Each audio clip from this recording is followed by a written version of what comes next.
Kemudian kita kembalikan kepada cerita tadi. Jadi Syekh Abdul Razak ini dia memberikan motivasi, nasihat, bacakan ayat Al-Quran dan hadis-hadis Nabi SAW. Kemudian dia bertanya kepada para petugas, para askar ini, siapa di antara kalian yang punya kisah maka sampaikan. Maka tiba-tiba ada salah satu di antara mereka yang angkat tangan, saya punya kisah yang sangat unik, indah, ajaib. Maka Syekh baru kembali mengatakan, apa kisahnya? Maka askar ini mengatakan, saya pertama kali bekerja, maka ditugaskan untuk memegang Hajar Aswad.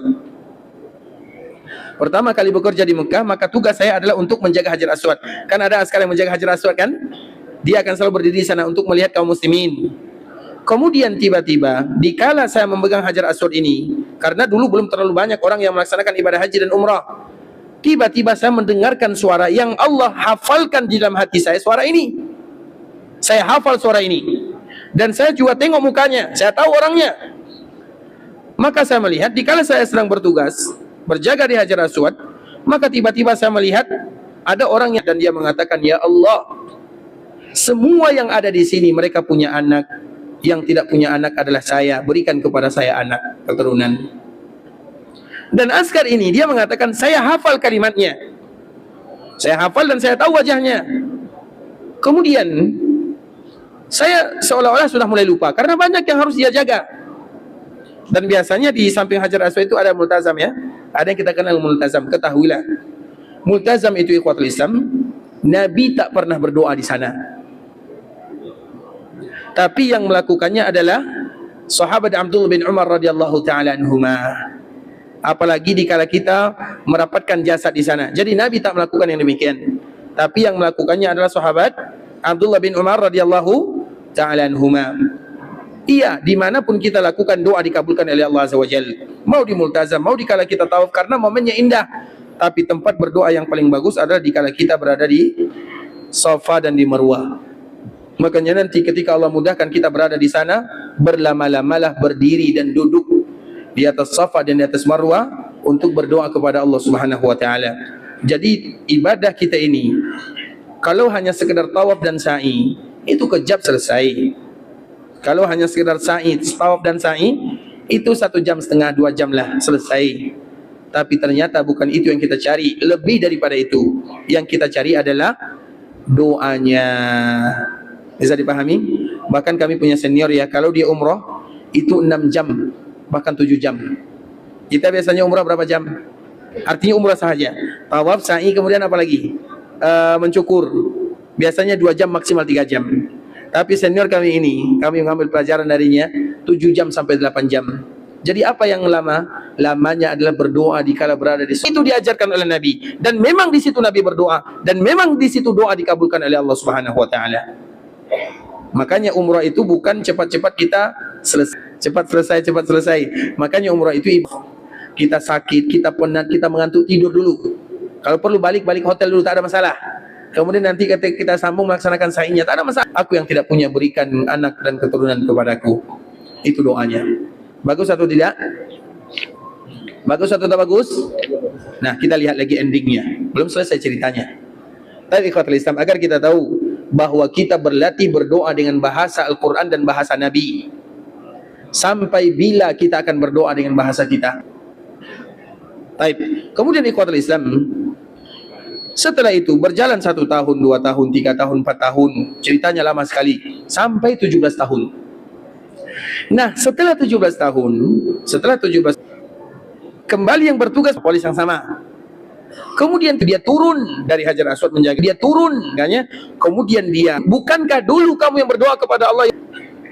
Tapi ingatlah, doa itu tak pas, artinya kurang. Allah tidak pernah mengajarkan kita untuk meminta keturunan kepada Allah Azza wa Jalla. Tapi Allah ajarkan kita agar meminta keturunan yang soleh.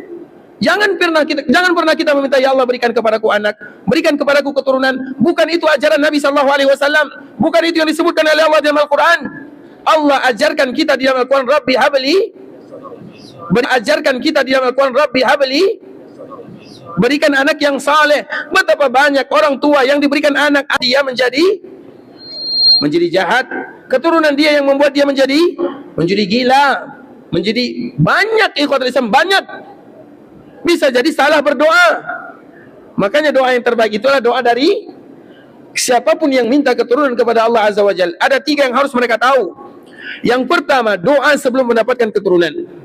Yang kedua, doa setelah mendapatkan keturunan.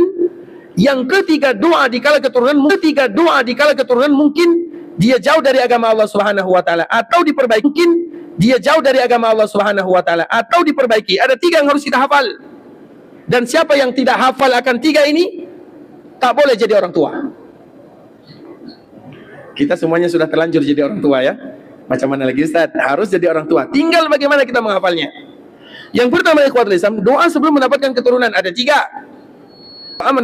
Ingin mendapatkan keturunan bagi yang belum punya keturunan dan ingin meminta, hanya meminta ya Allah berikan anak, nanti bisa jadi diberikan anak menjadi susah. Anak itulah bisa jadi anak itu yang menyebabkan dia jauh dari Allah Azza wa Jalla. Kita tak tahu.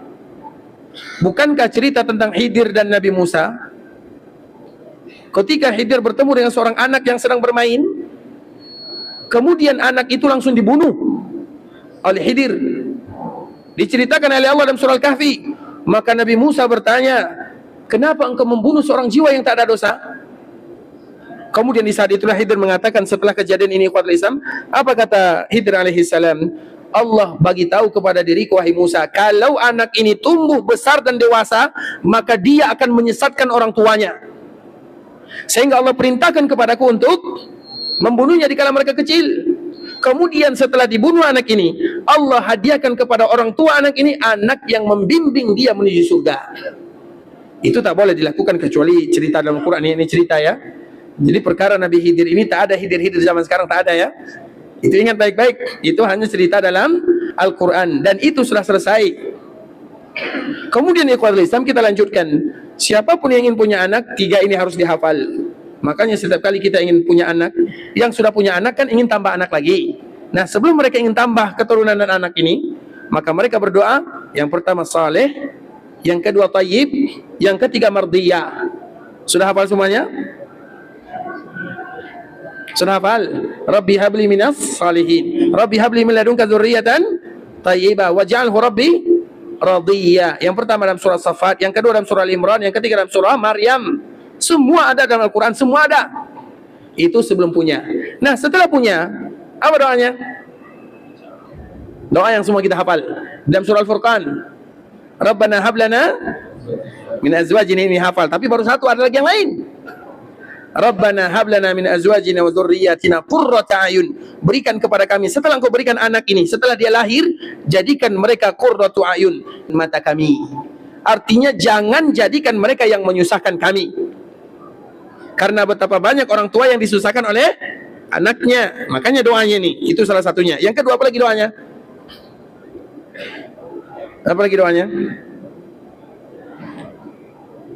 Macam mana kita jadi orang tua tak tahu doanya? Berarti ulang lagi menikah ya. Tapi ikhwatul Islam, apa doanya? Rabbi ja'alni muqimas salati wa min dzurriyyati rabbana wa taqabbal du'a. Ini tak boleh ditinggalkan kaum muslimin, mesti setiap hari Rasul kita baca. Bukankah di antara salah satu keinginan kita di sini datang beribadah kepada Allah adalah agar Allah berikan kepada kita hadiah keturunan yang saleh dan salehah? Jadi kita harus tahu apa kewajiban kita sebagai orang tua. Makanya tadi kita sebutkan bahasa kita itu terlalu rendah dibandingkan dengan bahasa Al-Quran dan bahasa Nabi Sallallahu Alaihi Wasallam. Makanya contohnya tadi, orang ini berdoa, ya Allah dulu 17 tahun sebelumnya berikan kepadaku anak dan keturunan. Setelah 17 tahun, maknanya anaknya sudah berumur 17 tahun. Allah kabulkan doanya karena dia berada di Mekah Al-Mukarramah. Kan anak, tapi dia tak meminta anak yang saleh, anak yang thayyib, anak yang mardiyah. Dia lupa bahasanya. Makanya doa kita itu kadang-kadang juga dalam surah Al-Ahqaf. Tadi surah Ibrahim ya, perbaiki anak dan keturunannya. Jadi ada 3 yang tadi kita sebutkan. Sudah hafal semua? Wahai para orang tua, kalau tak hafal tak patut jadi orang tua. Sudah hafal semuanya? Doa sebelum punya anak dan keturunan, doa dikala sudah punya anak dan keturunan, doa agar mereka selalu dijaga dan diperbaiki oleh Allah Subhanahu wa taala. Sebelumnya doanya Rabbi habli minas salihin, Rabbi habli min ladunka dzurriyyatan thayyibah waj'alhu rabbi radiyya. Ketika kita sudah dapatkan Rabbana hablana min azwajina Rabbi ja'alni muqimas salati wa min dzurriyyati, binasakan anakku keturunanku. Maka pun Askar ini mengatakan zalamtahu marratain. Askar ini mengatakan zalamtahu marratain. Kamu zalim, berikan kemudahan kepada orang ini. Kemudian orang ini yang tadi dia kamu zalim, berikan kemudahan kepada orang ini. Kemudian orang ini yang tadi dia berdoa, ya Allah binasakan anakku, binasakan dia. Kemudian ikhwan Islam, pada waktu itu juga dia merubah doanya, aslih li fi dzurriyyati inni tubtu ilaika wa inni. Waktu itu juga dia merubah doanya, aslih li fi dzurriyyati inni tubtu ilaika wa inni minal muslimin. Apa yang terjadi ikhwan Islam? Tahun berikutnya, 18 tahun dia kembali datang melaksanakan ibadah umrah, tapi dia tak lagi umrah sendirian, dia bersama seorang pemuda seumuran 18 tahun. Siapakah dia? Anaknya yang tadi dia doakan mati.